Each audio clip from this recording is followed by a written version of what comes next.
শ্রীরাম জয়, শ্রীরাম জয়, শ্রীরাম জয়।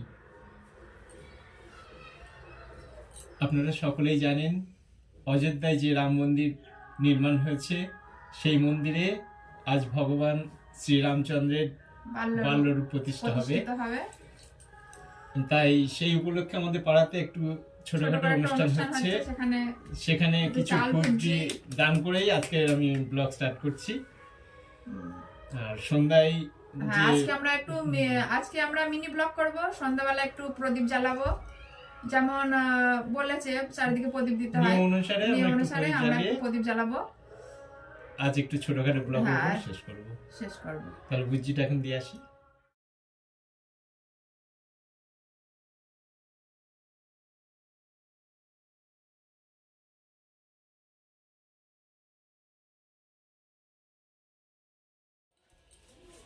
এই যে আমরা এবার প্রস্তুতি নিচ্ছি সন্ধ্যাবেলার জন্য। পাড়ায় যে মন্দিরে যে হরিনামের অনুষ্ঠানের আয়োজন করেছে সেটা আরম্ভ হয়ে গেছে, বারোয়ারিতে হরিনাম শুরু হয়ে গেছে। আর এই যে সত্যম শিবম ওরা বসে বসে ফোন দেখছে। আমি একটু চেঞ্জ করে নিয়েছি, আজ বিশেষ দিন বলে। আর এই যে দাদা ভাই এখানে এই যে ফুল দিয়ে জ্বালানো হবে, ফুল দিয়ে সাজানো হবে, ফুল দিয়ে সাজানো শুরু করে দিয়েছে। বাইরের ফুল সাজানো হয়ে গেছে, এর ভিতরে ভিতরে প্রদীপ দেওয়া হবে। আর এই যে ঠাকুরের সামনে এখানে সাজানো হচ্ছে। এই যে প্রদীপ রেডি করতে বসে গেছি। কি সত্যম?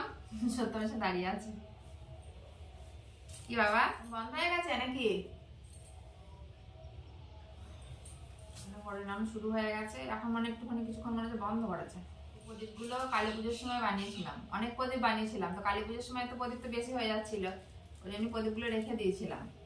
ভেবেছিলাম যে সামনে বছর যখন আসবে তখন অল্প বানাবো, এতে হয়ে যাবে। কিন্তু এরকম একটা বিশেষ দিন পাবো তো ভাবেনি। আজকে প্রদীপগুলো কাজে লেগে গেল। সন্ধ্যা হয়ে গেল, এবার চালানো শুরু করতে হবে। এখন ফল রেডি করা হয়নি, ঠাকুরকে একটু ফল মিষ্টি দেবো। রেডি করে ফেলেছে দাদা ভাই।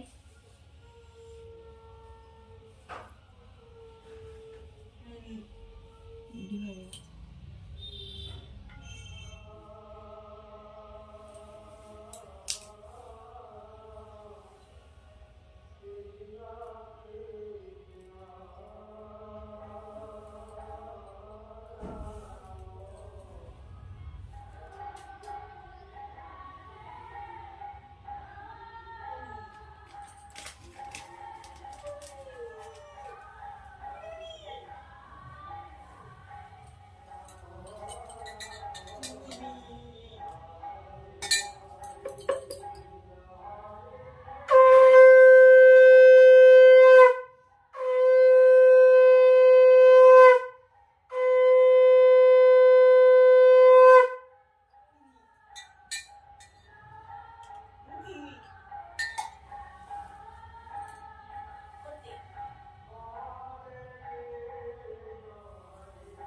বাইরে সাজাচ্ছে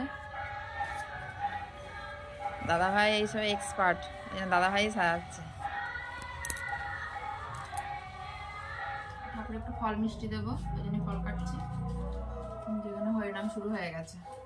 খিচুড়ি প্রসাদ দেবে রাত্রেবেলা। শিবা মনে হয় ঘরেই আছে, মানে ফোন নিয়ে বসেছে, আর বাড়ি হয়নি। সব রেডি হয়েই গেছে, প্রদীপে তেলটা দিলে হয়ে যাবে। সেলাই সেলাই শিবম সেলাই।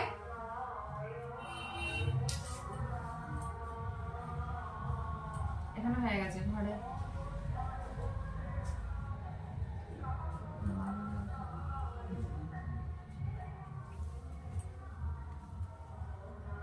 মাথায় একটা দাও।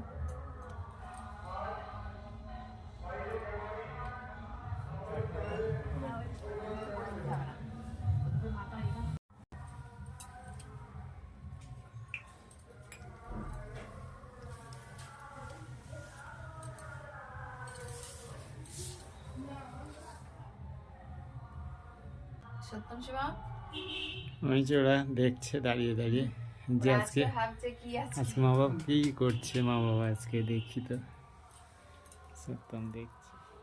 বসো, এখানে আসো, বসো, একটু মন্দিরে দেবো, বসো। বসো বাবা, একটু বসো, ঠাকুরের সামনে বসো একটু, দেখো।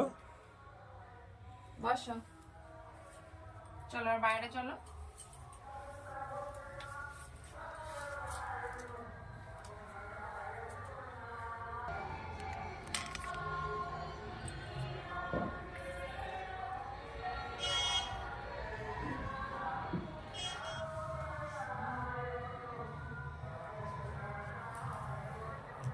বস সত্যম, বস একটু, বস বাবা। তোমার বসছে হয়ে গেছে জ্বালা।